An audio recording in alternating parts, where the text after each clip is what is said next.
La soirée du 7 mai 2025 restera à jamais gravée dans l'histoire de l'Université de Varsovie comme le jour où les ténèbres ont envahi les murs de la science. Vers 18h40, heure locale, alors que la lumière du soir commençait déjà à décliner doucement, le rythme habituel du campus a été perturbé par l'un des actes de violence les plus horribles que l'on puisse imaginer dans un établissement d'enseignement. Il est apparu soudainement. Un étudiant en droit, un jeune homme de 22 ans, armé d'une hache. Dans ses mains, un outil que l'on associe rarement aux lieux d'enseignement et aux bibliothèques, mais qui, ce soir-là, est devenu le symbole de la barbarie.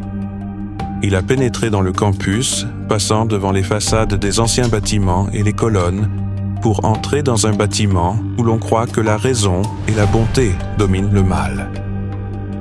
Mais c'est précisément entre les murs de ce bâtiment que le mal a pris forme. Sa première victime était une femme, employée de l'université, qui remplissait les fonctions de gardienne, ou concierge, femme de ménage, selon différentes sources. Elle fermait le bâtiment de l'université pour la nuit, vérifiait les couloirs, veillait au bon ordre. Ce jour-là, comme d'habitude, elle faisait sa ronde et s'apprêtait à terminer son service. L'agresseur l'a attaquée soudainement, brutalement, sans avertissement.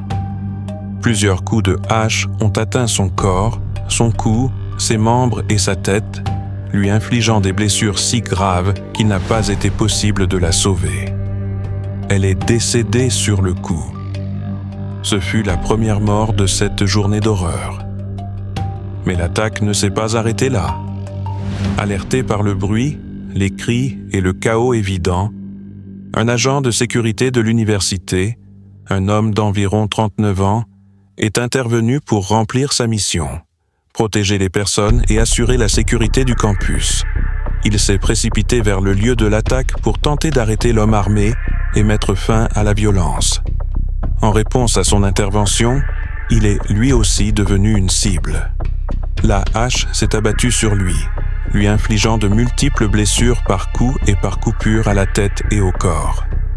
Il a été hospitalisé d'urgence dans un état critique, les médecins luttant pour sa vie. Au fil du temps, son état a été jugé grave mais stable.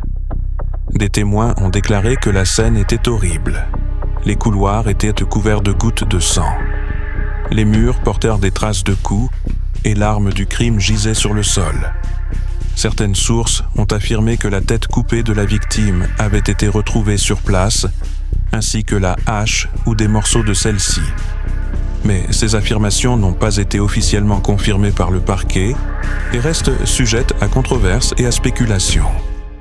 La police déclare prudemment que les résultats de l'expertise médico-légale seront rendus publics plus tard, lorsque les faits seront établis avec certitude.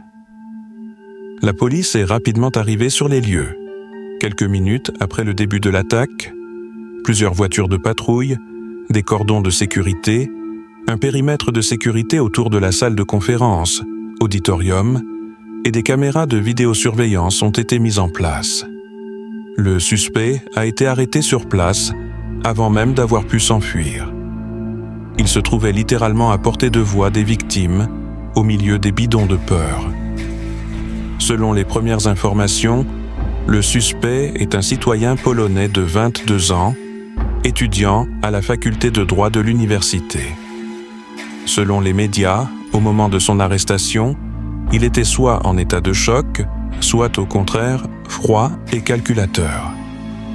L'université a immédiatement réagi à la tragédie. Les principaux enseignants, le recteur et l'administration ont déclaré le 8 mai jour de deuil. Les cours ont été annulés, les événements culturels et étudiants suspendus, les drapeaux mis en berne. Les déclarations ont été empreintes de douleur, immense tragédie, coupe incroyable portée à la communauté universitaire, condoléances à la famille de la victime. Les étudiants et les employés étaient sous le choc. Le mur de sécurité auquel ils s'étaient habitués s'était effondré en un instant. Les forces de l'ordre ont ouvert une enquête. L'arme du crime a été saisie sur les lieux Les témoignages des témoins ont été enregistrés, les caméras de vidéosurveillance ont été visionnées, des rapports photographiques ont été réalisés et les larmes des personnes qui ont été les témoins involontaires de cette horreur ont été recueillies. Les experts médico-légaux examinent les corps des victimes. Il faut déterminer la gravité des blessures, la nature des plaies, confirmer si la version avec décapitation est vraie ou s'il s'agit de rumeurs nées dans la panique. Des expertises psychiatriques du suspect ont également été ordonnées afin de déterminer s'il était sain d'esprit ou mentalement instable. Ce n'est qu'après cela que le parquet pourra présenter les accusations définitives, très probablement meurtre, tentative de meurtre et profanation de cadavres, si la version de la décapitation est confirmée. Les médias et le public ont littéralement explosé de réactions. Certains médias ont rapporté des détails qui se sont ensuite avérés inexacts. Certains ont vu une tête coupée, d'autres ont affirmé qu'il avait frappé une troisième personne. Les mots « horreur »,« monstre »,« acte cruel »,« choc à l'université » ont souvent été utilisés. Les Polonais, les étudiants, les enseignants, tous se posèrent la même question. Comment une telle chose est-elle possible au cœur d'une ville universitaire? Comment un étudiant, détenteur de connaissances sur le droit, les relations humaines, la morale, a-t-il pu commettre un tel acte? Les autorités municipales, le ministère de l'Éducation, le ministère de l'Intérieur et des représentants du pouvoir ont fait des déclarations.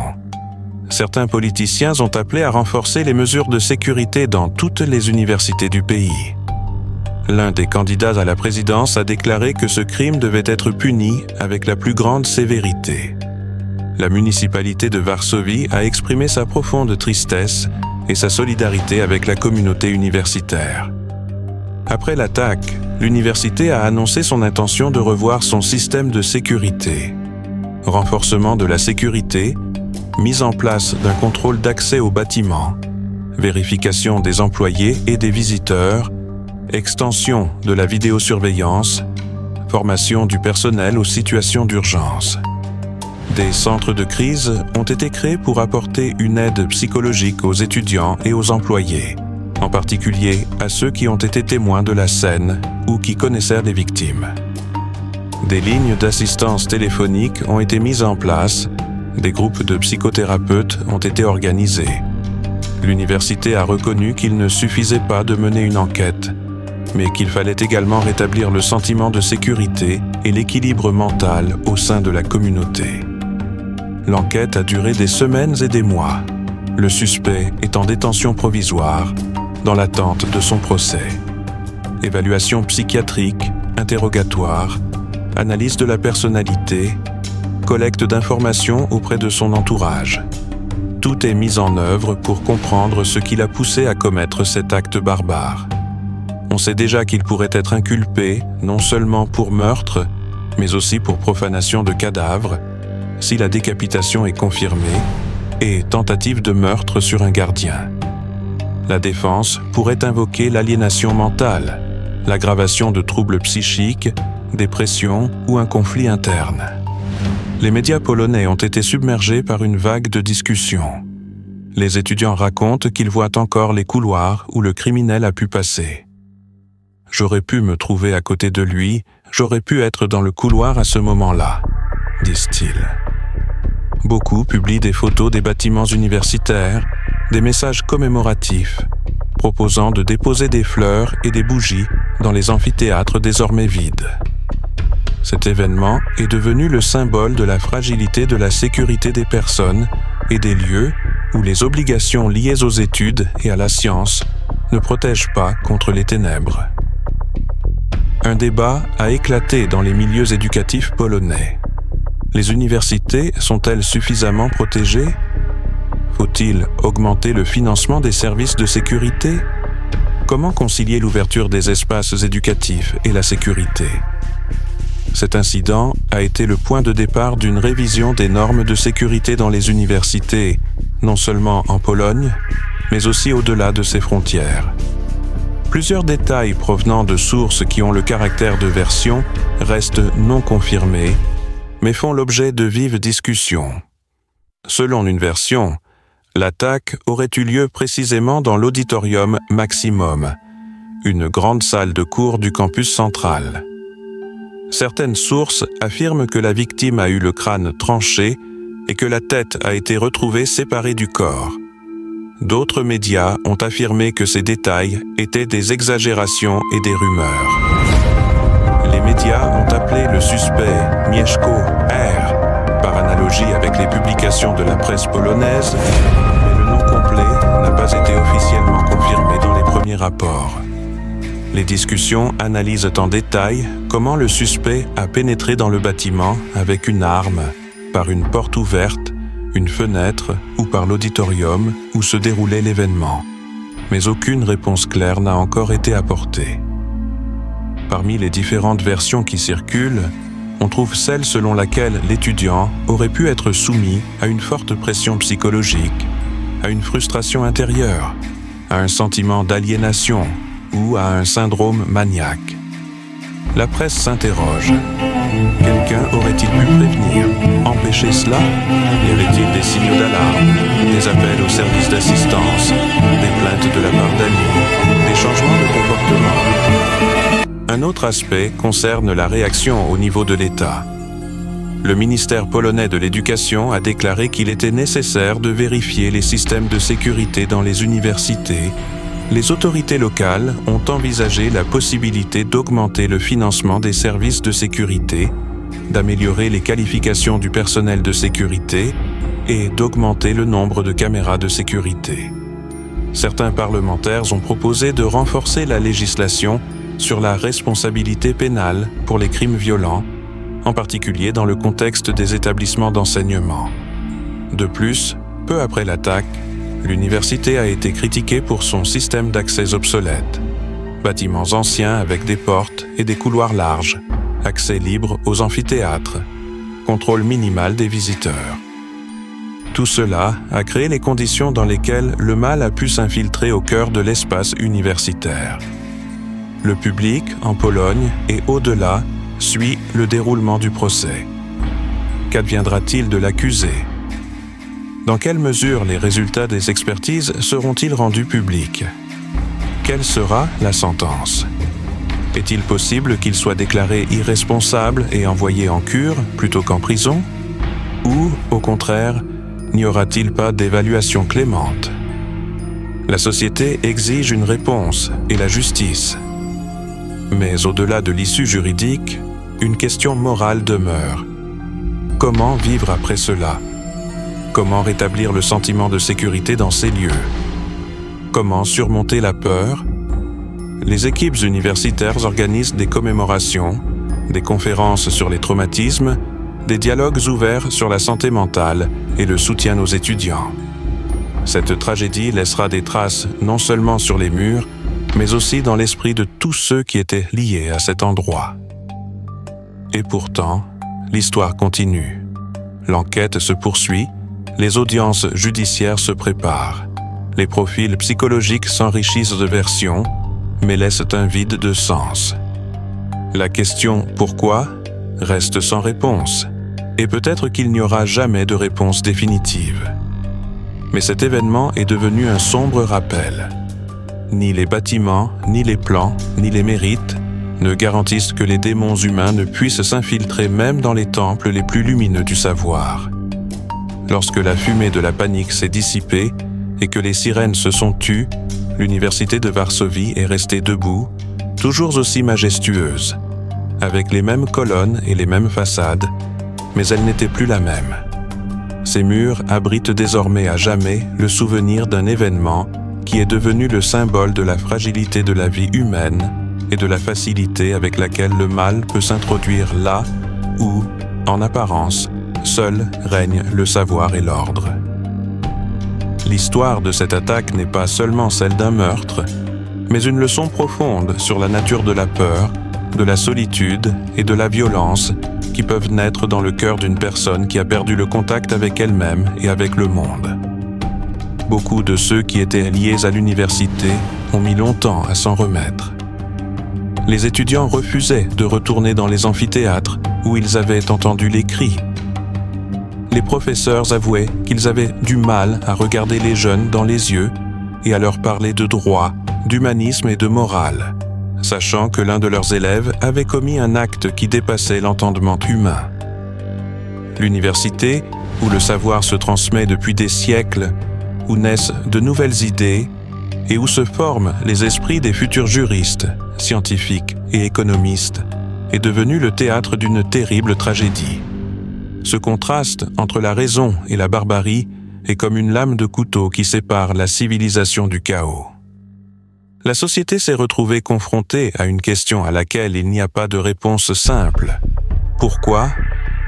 Pourquoi un homme qui a reçu une éducation, qui a étudié les lois, les règles, les fondements de la justice, a-t-il pu lever la main avec une hache sur une femme sans défense ?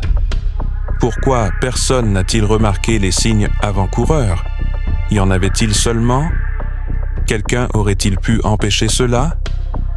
Il n'y a pas encore de réponse définitive à ces questions, mais elles continuent d'être abordées dans les conversations, les articles, les reportages, les conférences et les réunions. Les psychologues affirment que chaque cas de ce type n'est pas un accès de folie soudain, mais une série de petites fissures qui passent inaperçues pendant longtemps. Peut-être cette tragédie est-elle un signal qui montre à quel point il est important de remarquer ceux qui se renferment sur eux-mêmes, perdent le contact avec les autres, souffrent intérieurement sans que personne ne le voie. La tragédie de Varsovie est devenue un miroir dans lequel la société a vu ses propres peurs. Elle a montré à quel point la frontière est mince entre l'ordre et le chaos, entre la routine quotidienne et l'horreur soudaine. Derrière l'apparente stabilité et la discipline se cachent souvent des drames personnels, des conflits internes, des troubles psychologiques qui peuvent conduire à une catastrophe s'ils ne sont pas pris en compte.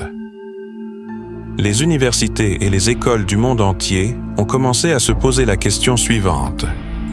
Accorde-t-on suffisamment d'attention à l'état mental des étudiants ? Existe-t-il au sein du système des mécanismes de soutien prêts à prévenir de tels événements ? Car si quelqu'un avait remarqué les signaux d'alarme à temps, cette soirée aurait peut-être connu une issue différente. Après la tragédie, de nombreux étudiants ont déclaré se sentir en insécurité.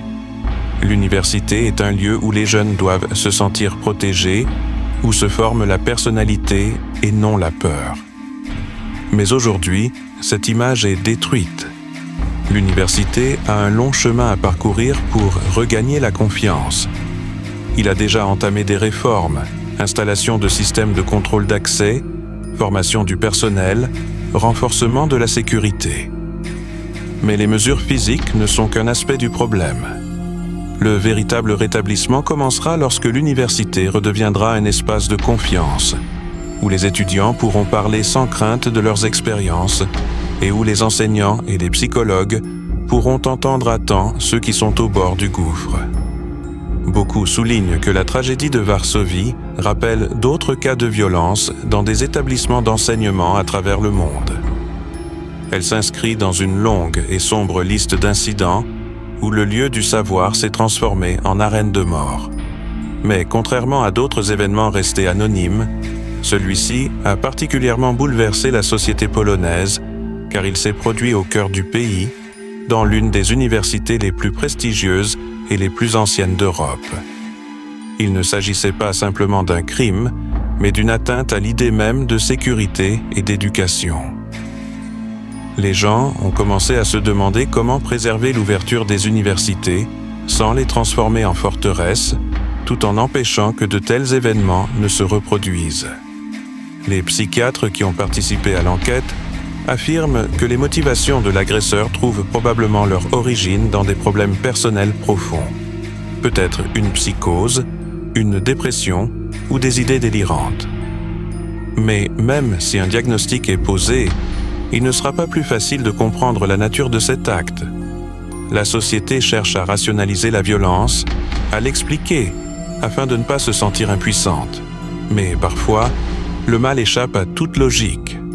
Parfois, il est simplement là, inexplicable, absurde, destructeur, Et alors, il ne reste plus qu'à se souvenir et à essayer d'en tirer des leçons.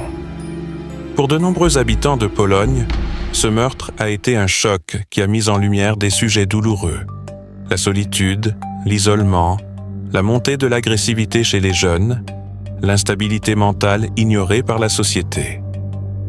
À une époque où les gens sont constamment connectés via les réseaux sociaux, le sentiment de vide intérieur et d'aliénation augmente paradoxalement. Parfois, cette aliénation se transforme en haine du monde, puis en violence. La tragédie de Varsovie n'est pas seulement l'histoire d'un fou, c'est un avertissement que derrière une apparence de bien-être peut se cacher une profonde blessure. Aujourd'hui, plusieurs mois après les événements, l'université tente de continuer à vivre. Chaque jour est comme un pas sur une glace fragile. Les gens retournent dans les amphithéâtres, mais quelque chose a changé pour toujours. Sur le lieu de la tragédie, les étudiants apportent des fleurs et des bougies. Il y règne un silence inhabituel, chargé de souvenirs. Une question plane désormais entre ces murs. La connaissance peut-elle vaincre le mal? L'éducation peut-elle sauver l'homme de la noirceur qui l'habite? Probablement pas toujours.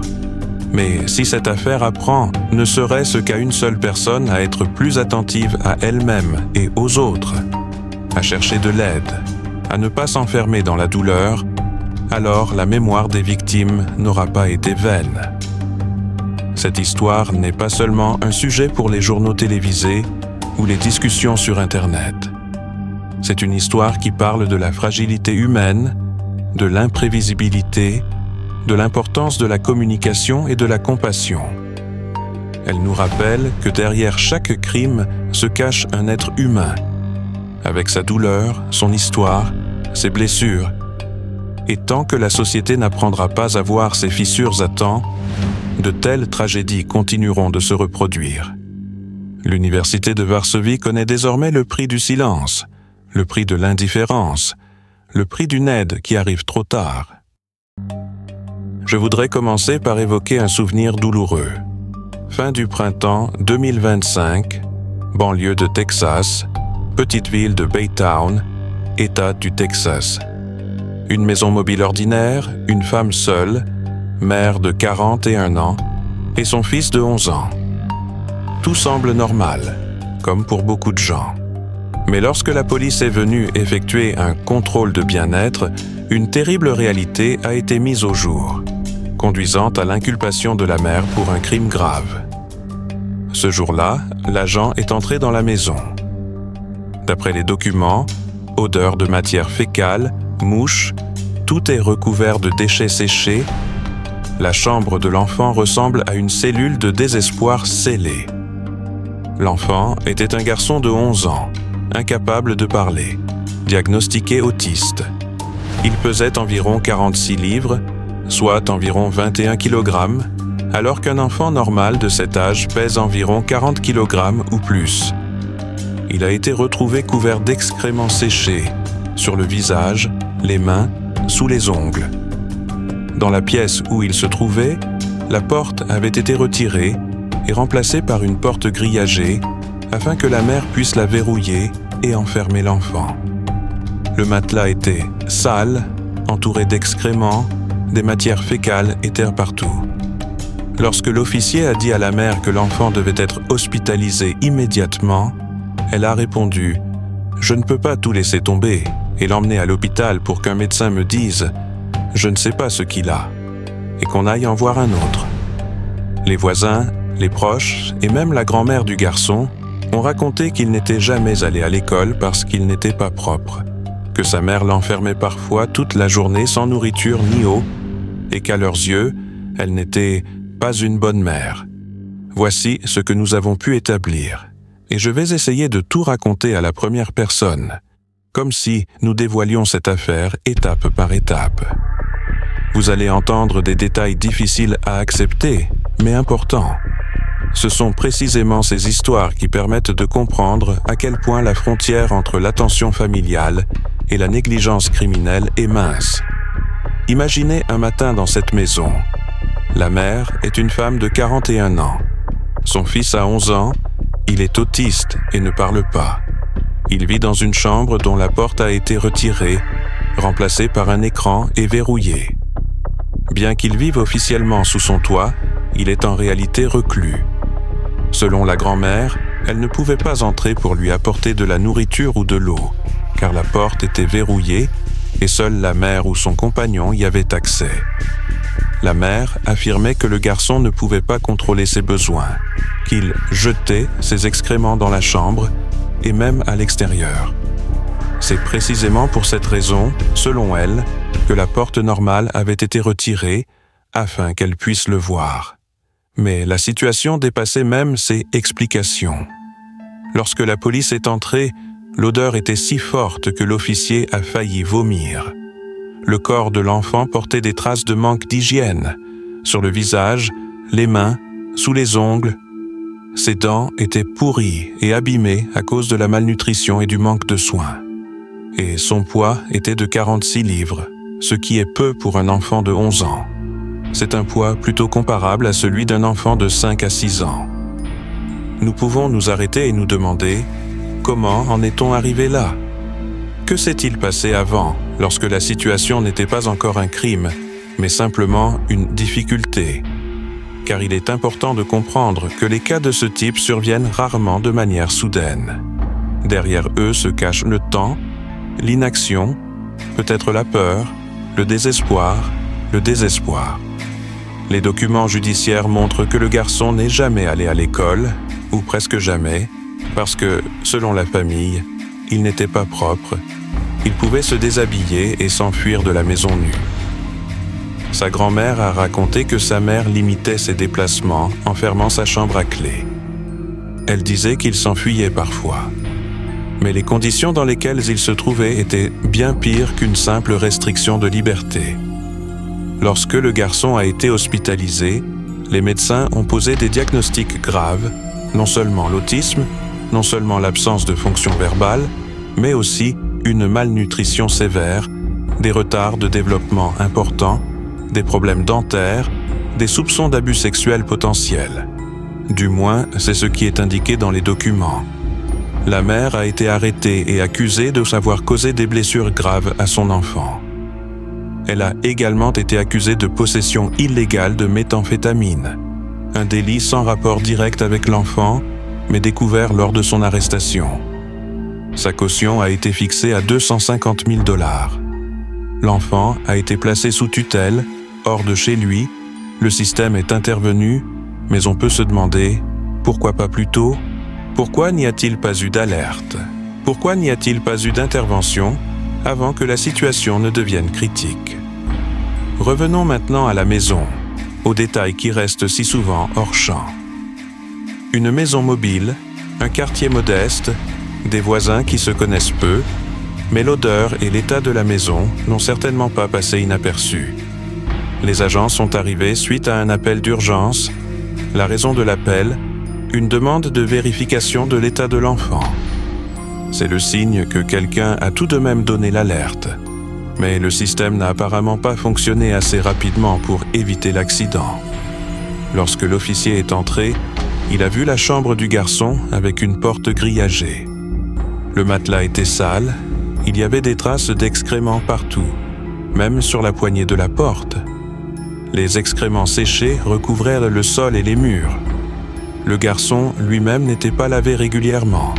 Il n'avait aucune hygiène et son corps était recouvert de ses propres excréments. L'officier a décrit l'odeur comme presque nauséabonde. Une telle situation n'est pas simplement un manque de soins, c'est de la négligence qui vire à la cruauté. Une négligence qui cause de graves dommages physiques et, plus important encore, qui nuit au développement de l'individu, le privant de son enfance et de ses droits fondamentaux. Le poids de l'enfant était presque 2 fois inférieur à la normale. 46 livres contre environ 88 livres pour un enfant de son âge. Cela témoigne non seulement de la malnutrition, mais aussi d'un manque prolongé d'alimentation complète, de surveillance médicale et de soins normaux. Les maladies dentaires sont telles que les dents sont tellement abîmées que les médecins considèrent cela comme une conséquence de la malnutrition et de la négligence. De plus, des questions sur d'éventuels abus sexuels ont été posées dans le cadre du rapport d'hospitalisation. Ce qui est particulièrement inquiétant, c'est que la mère elle-même a déclaré qu'elle ne pouvait pas tout laisser tomber et emmener son fils à l'hôpital, car le médecin dira de toute façon « je ne sais pas ce qu'il a ».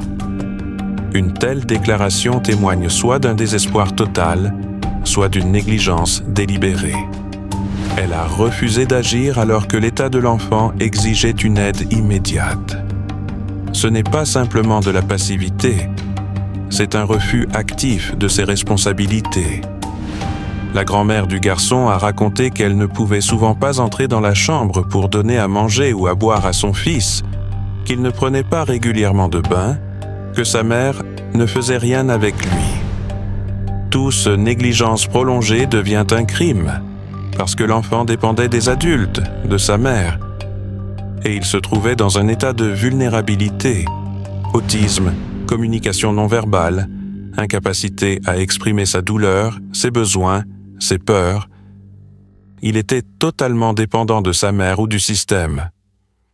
Passons maintenant aux conséquences juridiques. La mère a été inculpée pour avoir causé des blessures graves à son enfant. Elle a été arrêtée et une caution a été fixée. Elle a également été arrêtée pour possession de méthamphétamine, ce qui ajoute à la gravité du problème, négligence envers l'enfant et implication possible d'adultes dans des problèmes de drogue.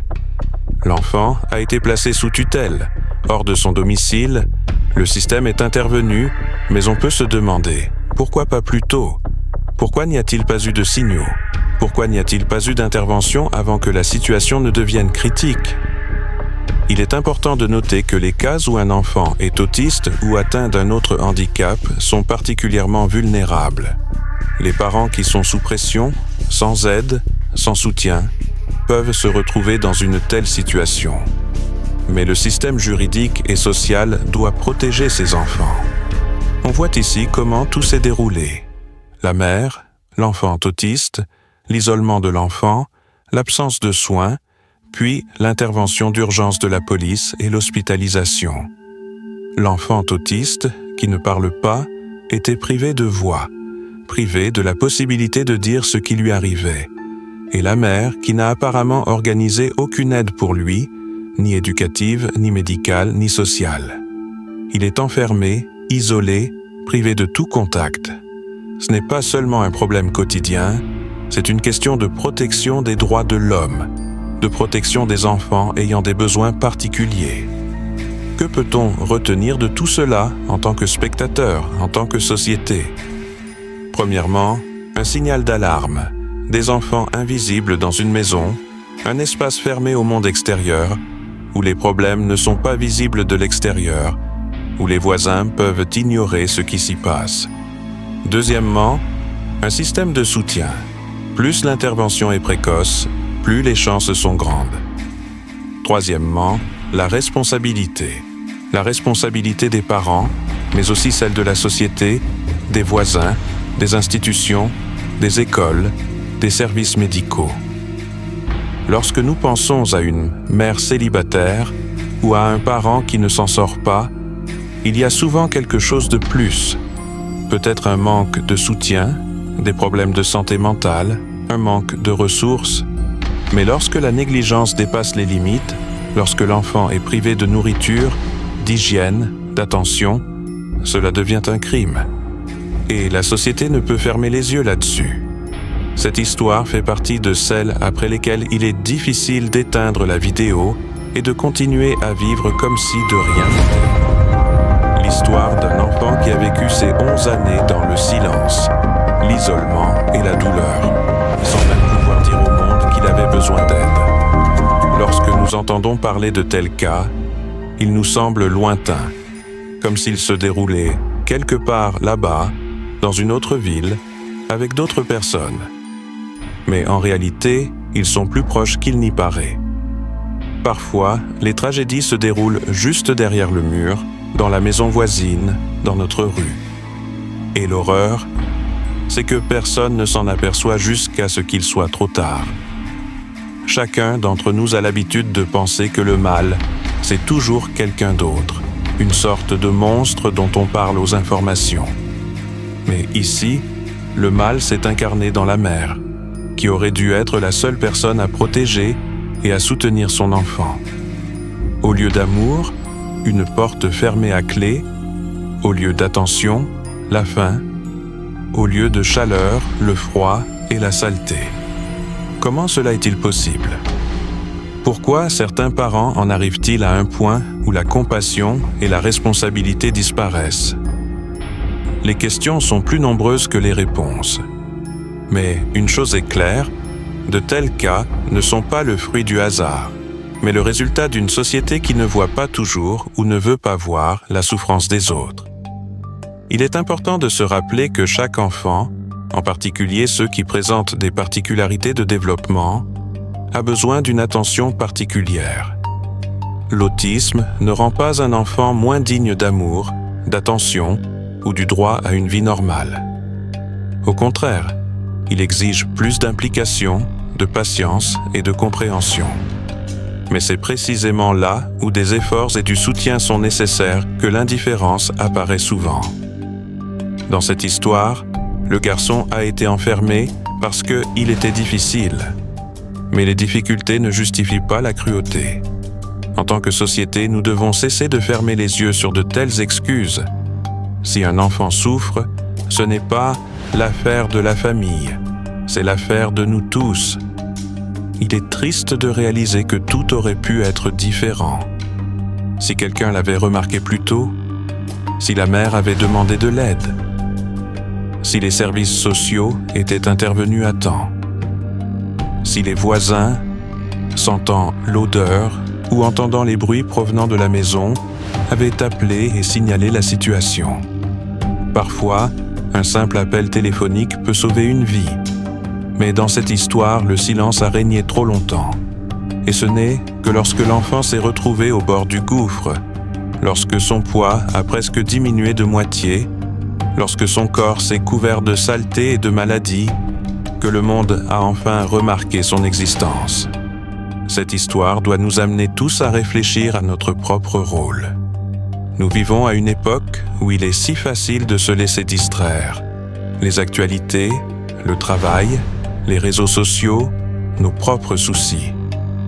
Mais dans ce flux incessant, nous ne devons pas perdre notre humanité. Si quelqu'un près de vous a besoin d'aide, si vous voyez qu'un enfant vit dans la misère, ne passez pas votre chemin. Ne pensez pas que cela ne vous concerne pas. Parfois, c'est justement l'indifférence qui devient complice du crime. Et peut-être qu'un jour, c'est justement votre attention qui sauvera la vie de quelqu'un. Pour les parents et les tuteurs, cette histoire est un rappel douloureux mais important.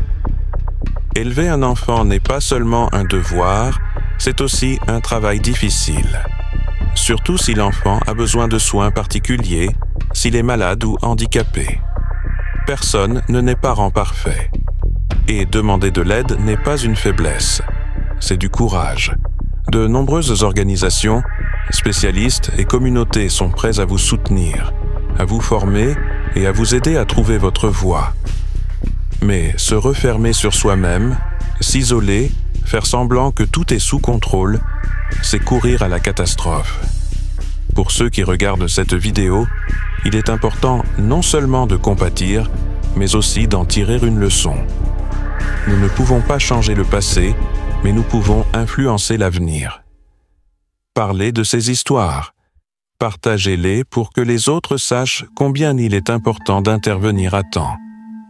Que cette histoire serve d'avertissement pour que cela ne se reproduise plus. Lorsque nous entendons parler d'enfants victimes de violences, nous nous sentons souvent impuissants. Il semble qu'une seule personne ne puisse rien changer.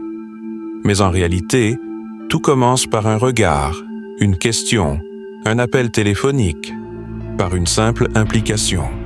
Et s'il y avait plus de personnes comme ça, il y aurait moins d'histoires comme celle-ci.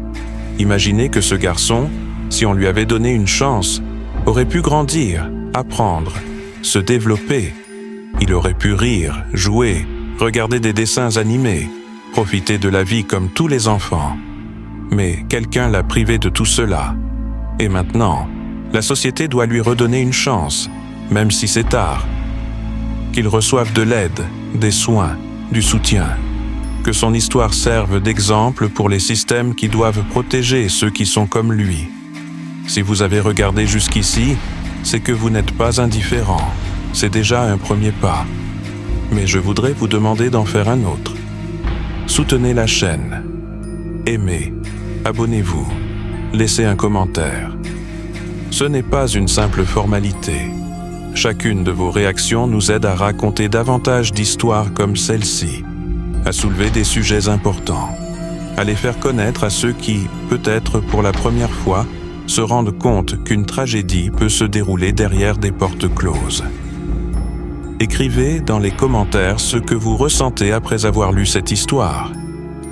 Croyez-vous que la société peut vraiment changer? Que de tels cas peuvent être évités? Partagez vos pensées, vos opinions, vos émotions. Vos mots peuvent inspirer d'autres personnes à être plus attentives, à ne pas passer à côté, à aider, à agir. Parfois, une seule discussion peut donner naissance à des dizaines de bonnes actions. Abonnez-vous pour ne pas manquer les nouvelles histoires. Ici, nous ne parlons pas seulement de crimes, nous parlons de la vie, du destin, de ce qui est important. Nous parlons de la frontière ténue entre l'attention et l'indifférence, entre le salut et la tragédie. Et si au moins une personne regarde le monde avec plus d'attention après avoir vu cette vidéo, si quelqu'un aide un enfant qui souffre, alors nous aurons raconté cette histoire pour quelque chose. Prenez soin de vos proches. Soyez attentifs à ceux qui vous entourent. Et n'oubliez pas, le mal ne se combat pas avec des paroles grandiloquentes, mais avec des gestes simples. Si vous voyez quelqu'un souffrir, ne détournez pas le regard. Appelez-le. Demandez-lui ce qu'il va. Proposez-lui votre aide. Que la bonté ne soit pas l'exception, mais la norme. Merci d'avoir regardé jusqu'à la fin. Merci de ne pas être resté indifférent. Soutenez cette vidéo afin que davantage de personnes apprennent la vérité. Et peut-être que cela aidera à sauver la vie de quelqu'un à l'avenir. Abonnez-vous. Écrivez un commentaire. Dites ce que vous pensez. Car chacun de vos mots contribue à lutter contre l'indifférence. Et parfois, un mot gentil peut faire beaucoup plus qu'il n'y paraît. Enfin, le plus important, n'oubliez pas que même dans l'histoire la plus terrible, il y a toujours de l'espoir. Ce garçon a survécu. Malgré tout ce qu'il a dû endurer, il a prouvé que l'esprit humain est capable de supporter même l'impossible. Il a maintenant un long chemin à parcourir pour se rétablir, physiquement et émotionnellement. Et même si ce chemin sera difficile, il a désormais à ses côtés des personnes qui veulent vraiment l'aider. Que sa vie devienne le symbole qu'il est possible de sortir de l'obscurité pour voir la lumière, si l'on est entouré de personnes qui ne restent pas indifférentes. Ensemble, faisons en sorte que de telles histoires ne se reproduisent plus jamais. Le monde dans lequel nous vivons est plein de mystères. Et malheureusement, parfois, le danger se rapproche beaucoup plus que nous ne pourrions le penser. L'histoire que vous allez entendre aujourd'hui montre comment les événements les plus banals peuvent se transformer en véritables cauchemars, surtout lorsque des tensions couvent au sein d'une famille. Toutes les familles ne vivent pas en harmonie.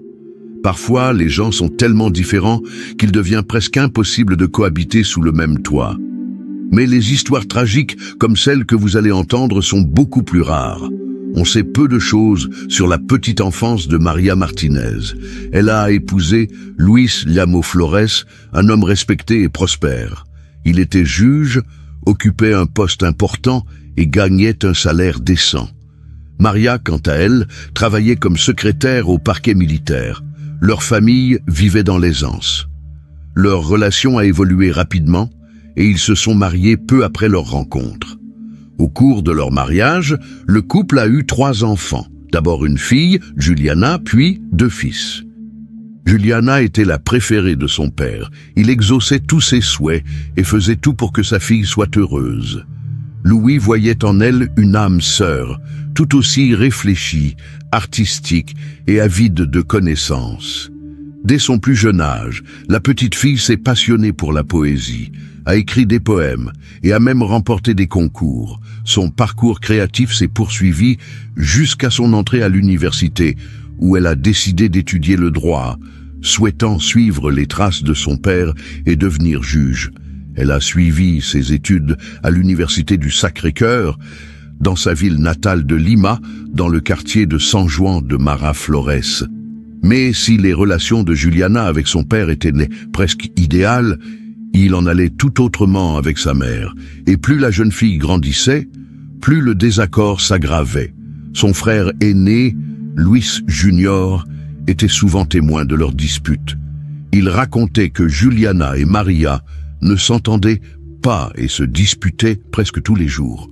La jeune fille reprochait à sa mère d'être trop critique, tandis que celle-ci, à son tour, n'approuvait ni les choix vestimentaires de sa fille, ni ses amis, ni son mode de vie. Avec le temps, la mère a commencé à soupçonner Juliana de lui voler de l'argent et des bijoux. Le frère aîné a confirmé que de tels incidents avaient effectivement eu lieu. De plus, à l'université, Juliana avait un jour volé la carte bancaire d'un camarade de classe. Lorsqu'elle avait essayé de retirer de l'argent, tout avait été découvert. Pour éviter l'intervention de la police, le père avait été contraint de dédommager la victime. Maria était de plus en plus agacée par le fait que Luis gâtait sa fille et ne la punissait pas pour ses écarts de conduite. La jeune fille avait pris l'habitude de se sentir tout permis. Elle reprochait même à sa mère de ne pas avoir terminé ses études universitaires, la traitant de simple secrétaire. Chaque fois que Maria essayait de se plaindre à son mari du comportement de sa fille, il prenait le parti de Juliana. Les voisins avaient remarqué depuis longtemps qu'il y avait des tensions dans cette maison. Les gens entendaient souvent des cris, mais ils voyaient aussi que Juliana se comportait différemment selon les personnes. Elle était aimable avec les autres, mais aigrie avec sa mère. Le père et la fille étaient inséparables. Ils faisaient du shopping ensemble, dînaient au restaurant. Ils étaient presque toujours ensemble. Même lors des voyages en famille, Juliana s'asseyait à l'avant à côté de son père, tandis que Maria s'asseyait à l'arrière. Tout cela ne faisait que renforcer la distance entre les époux. Maria se rapprochait de plus en plus de ses fils, essayant de leur donner ce qui lui manquait dans son mariage. Cela a continué ainsi jusqu'en mars 2005. Ce samedi 26 mars, Luis père est parti en voyage d'affaires en Argentine, emmenant avec lui son fils cadet. Seuls Maria, Juliana et leur fils aîné sont restés à la maison. Selon ce dernier, Juliana a de nouveau pris les bijoux de sa mère et a quitté la maison.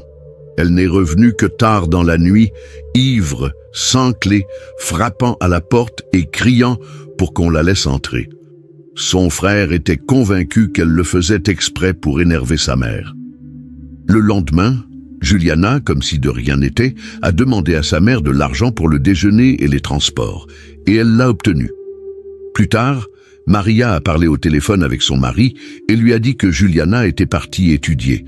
Mais Luis savait que sa fille n'avait pas cours ce jour-là. Comprenant qu'elle avait de nouveau été trompée, Maria s'est mise en colère. Le lendemain, le 28 mars, Maria et son fils aîné se sont rendus au magasin pour acheter tout le nécessaire pour les études du jeune homme, qui venait d'être admis à l'université. Cependant, à la caisse, Maria s'est aperçue que sa carte bancaire avait disparu. Elle a pensé qu'elle l'avait peut-être laissée à la maison. Mais elle a dit à voix haute, « Si c'est encore Juliana, elle le regrettera. » À 14h30, Louis Junior est parti faire du skateboard avec ses amis. Il a embrassé sa mère pour lui dire au revoir, sans se douter qu'il ne la reverrait plus jamais.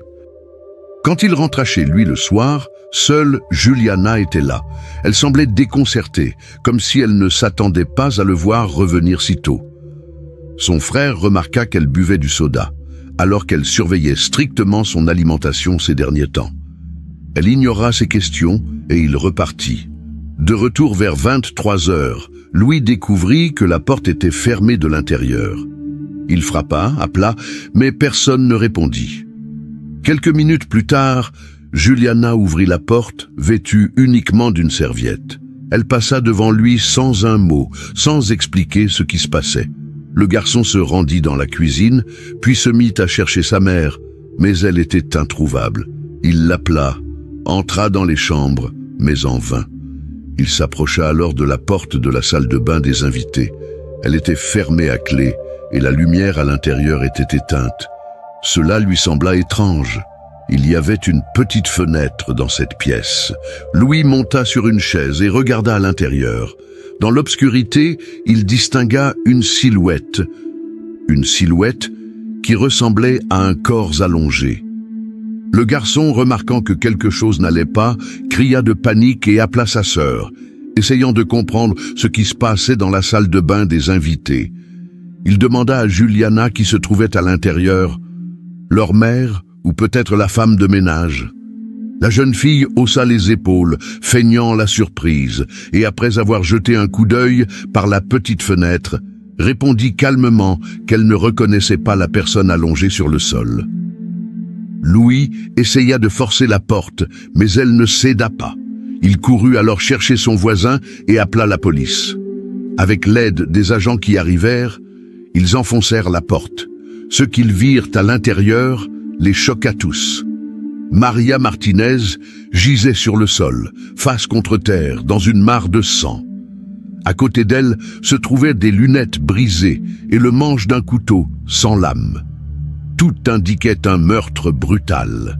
La femme se vidait de son sang et apparemment, personne n'avait même essayé de lui venir en aide. Malgré cette scène horrible, Juliana restait parfaitement calme et ne montrait aucun signe d'émotion. Louis comprit immédiatement qu'elle était la dernière personne à avoir vu leur mère vivante. La jeune fille fut emmenée au poste de police pour être interrogée. Là, elle raconta sans émotion particulière qu'à son retour de promenade, elle s'était à nouveau disputée avec sa mère. Au cours de la dispute, selon ses dires, Maria avait saisi un couteau et l'avait menacée. Après quoi, Juliana, pour se défendre, avait pris un autre couteau de cuisine. Une lutte s'est engagée qui, selon sa version, s'est terminée par une tragédie. Les experts médico-légaux ont relevé 65 coups de couteau sur le corps de Maria. La plupart d'entre eux étaient superficiels, mais l'un d'eux, mortel, portait au cou. Le couteau avait sectionné une artère et la femme était morte en se vidant de son sang. Et pourtant, personne n'est venu lui porter secours. Juliana a affirmé que sa mère s'était infligé elle-même le coup fatal dans le chaos de la bagarre et que tout cela n'était qu'un accident. Mais dès le début, son récit semblait douteux. Maria présentait de nombreuses coupures et contusions aux mains, aux épaules, à la poitrine, au dos et à la tête. Le visage de la femme était tellement défiguré que les médecins ont dû lui faire plus de 300 points de suture avant les funérailles. Juliana n'avait que quelques égratignures légères et 2 ou 3 ecchymoses sur le bas du corps. Les policiers ont commencé à soupçonner qu'il ne s'agissait pas du tout d'un cas de légitime défense, mais d'une agression délibérée. Le lendemain, la jeune fille a été interrogée à nouveau. Elle a alors changé sa déposition et a avoué avoir frappé sa mère la première. Cependant, Juliana a continué à affirmer qu'elle avait agi dans le but de se défendre.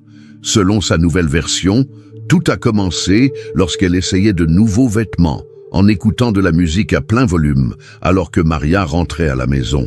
Sa mère s'est mise en colère, a crié, lui a jeté un vase, puis s'est mise à l'insulter. Juliana n'est pas restée en reste et s'est mise à crier à son tour, essayant de blesser sa mère avec des mots. Le conflit s'est envenimé.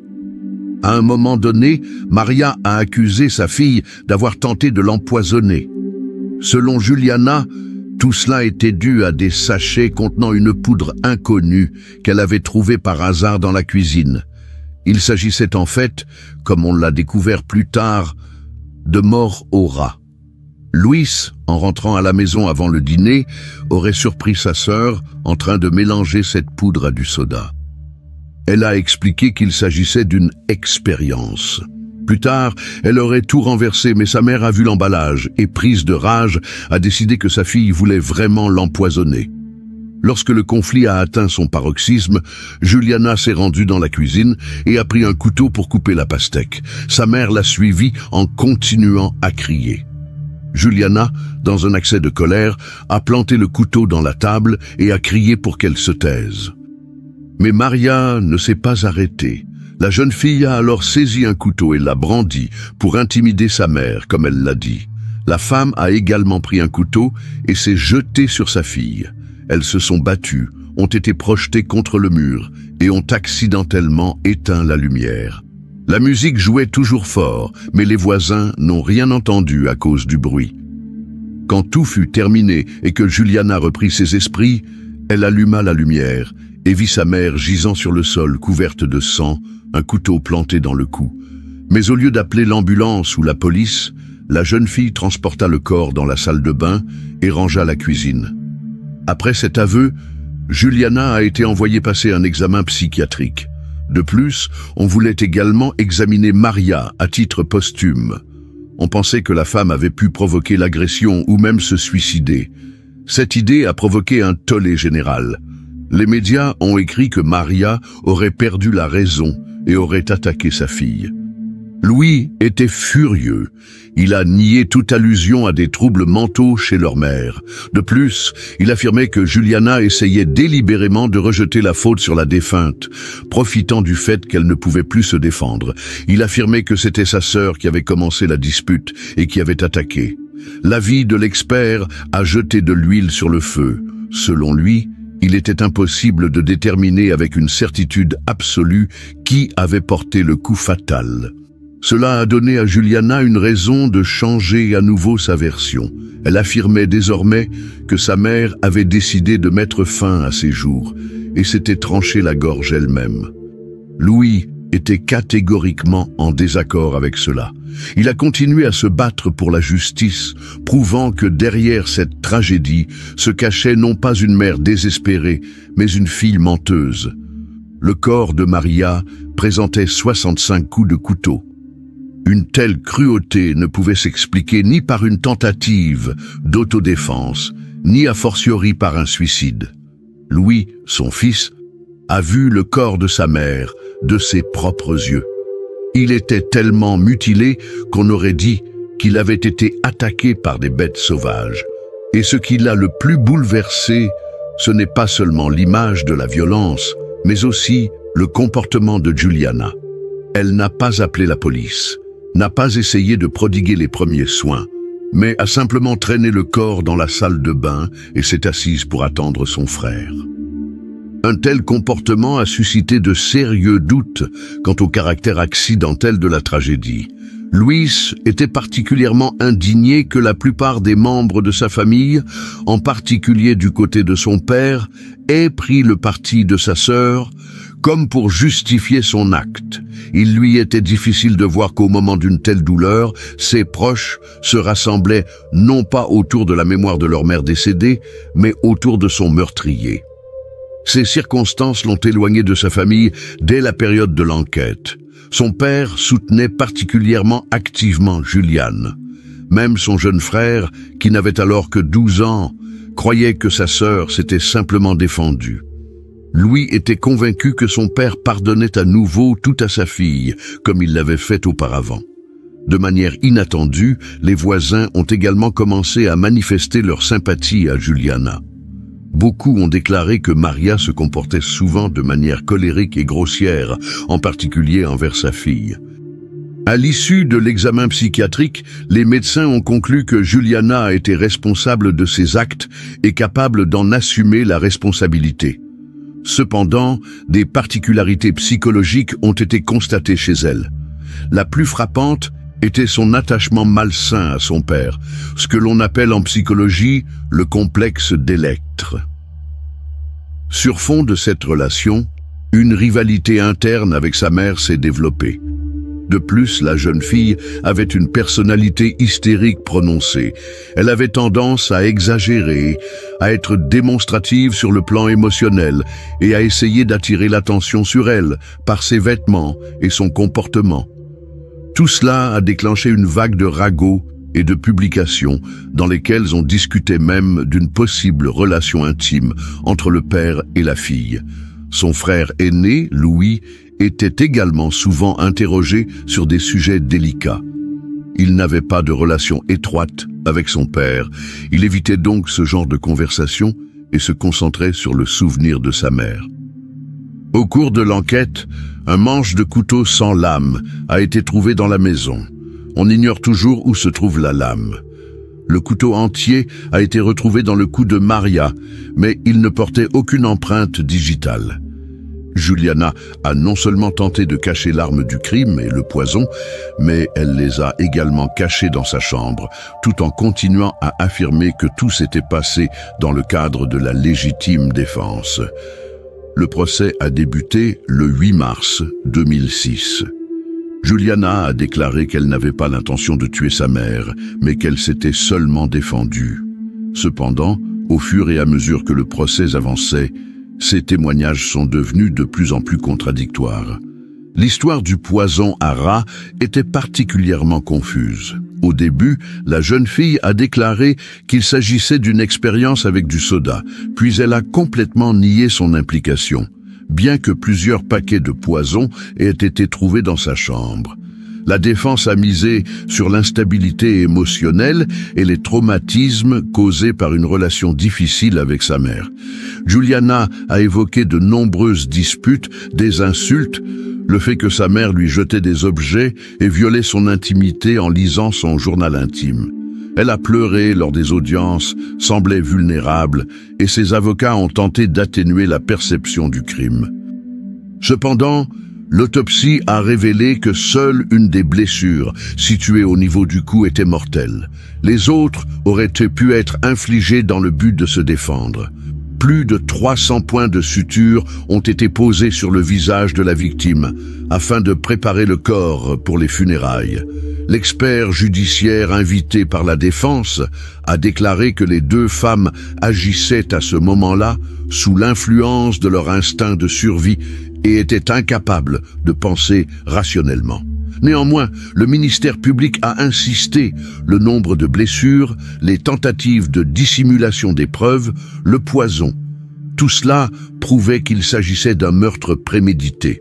Le 26 juillet 2006, le tribunal a déclaré Juliana coupable.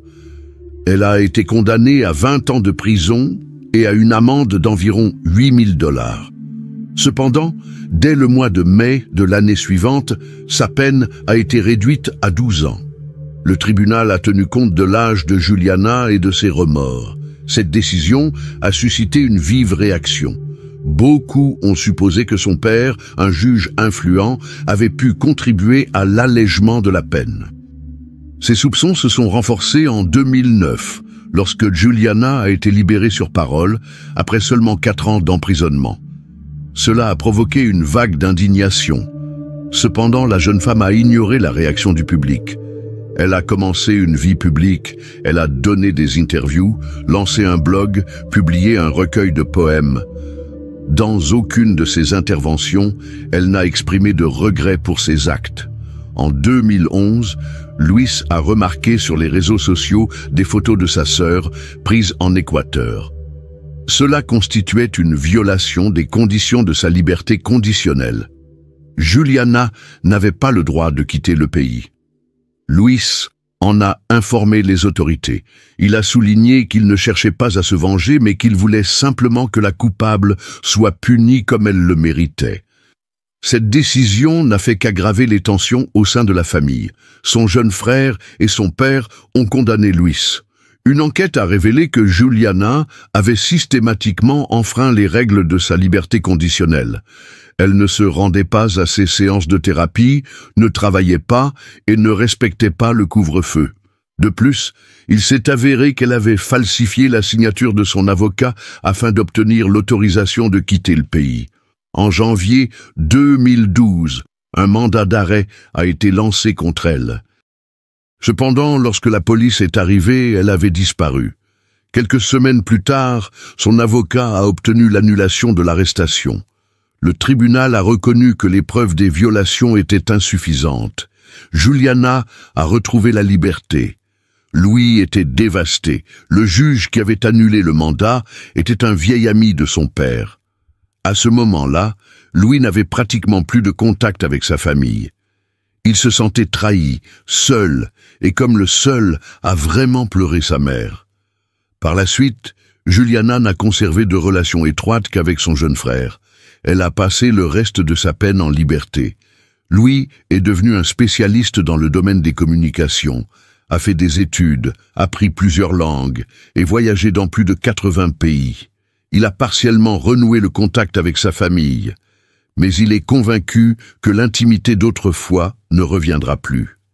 Il considère toujours Juliana comme coupable. Quant à Juliana Liamoka, elle a suivi des études de droit, mais n'a pas pu devenir avocate.